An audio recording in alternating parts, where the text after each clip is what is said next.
100 kishi vafot etdi, ammo ularning birortasi jannatga yo'l olmadilar, chunki xotinlar erlarining gaplariga kirmay qo'ydilar. Puldor musulmonlar nochor kambag'allarga yordam bermay qo'ydilar.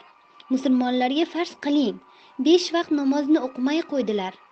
Mayli, baribir Alloh subhanahu va taolo biladi. Ey Shayx Ahmad, bu hayot siz tomonidan yuborilayotganini barcha musulmonlarga yetkazing.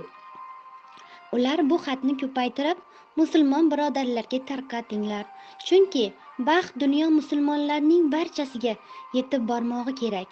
Bu xatni ko'paytirib tarqatgan kishi baraka topadi. Payg'ambarimiz uni va oilasini jannatga kiruvchilar qatoriga qo'yadi. Agar ushbu xatni olganlar uni o'z birodarlariga tarqatishni xohlamasalar, ularga Allohning sharti bajarsa, rahmdil Alloh uning qarzidan qutulishini oson qiladi. Men Shayx Ahmad sizlarga aytamanki, agar mening aytganlarim yolg'on bo'lsa, payg'ambarimiz Muhammad sallallohu alayhi vasallam mendan norozi bo'lsin. Hurmatli musulmonlar, o'z diningizga sodiq bo'lmoqingiz, Alloh payg'ambarimiz Muhammad sallallohu alayhi vasallamga vahiy orqali ko'rsatgan to'g'ri yo'ldan yurishingiz va qilgan gunohlaringiz uchun tavba qilib, har dushanba payshanba roza tutmog'ingiz kerak. Bu xatni 20 dona ko'chirib musulmonlarga tarqatinglar. Shunda payg'ambarimiz Muhammad sallallohu alayhi vasallamning tilaklari bajariladi dedi. Bu xatni saqlabgina qo'ymasdan, balki uni ko'paytirib tarqatish lozim.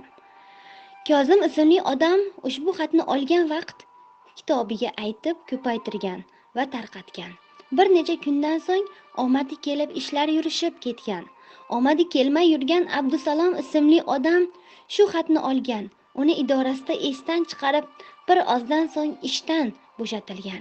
Keyinroq ushbu xatni eslagan va 20 ta nusxa ko'chirib tarqatgan. Natijada oradan 5 kun o'tib ishlar yurishgan, avvalgidan ham yaxshiroq ishga joylashgan.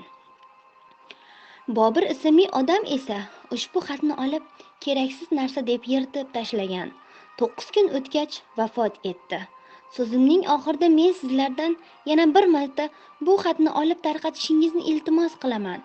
Buni faqat tarqatish emas, uni o'qish ham kerak.